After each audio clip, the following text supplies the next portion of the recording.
Substitution is a great point, Kat.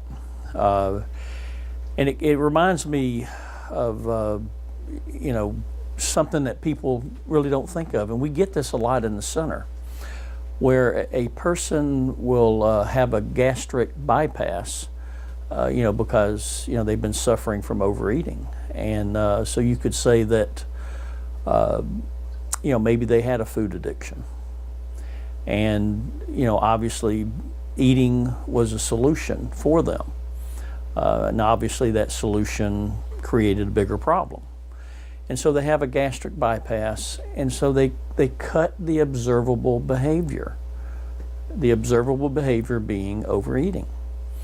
But it didn't address the underlying issue that created that problem in the first place. So the next thing you know, the person finds alcohol. So yeah, we can drink alcohol in, fairly moderate amounts, if you will, compared to food.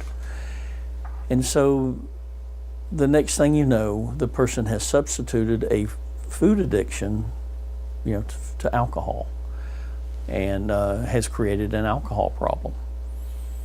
And so then, of course, they come into the center, because of the alcohol problem. But it's all centered around the same thing. It's all centered around the same thing. And that is the failure to address the underlying issue to begin with, okay?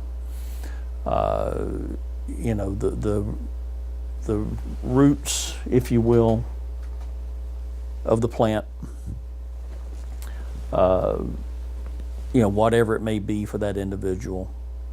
And then, of course, the outside in misunderstanding of where our happiness comes from.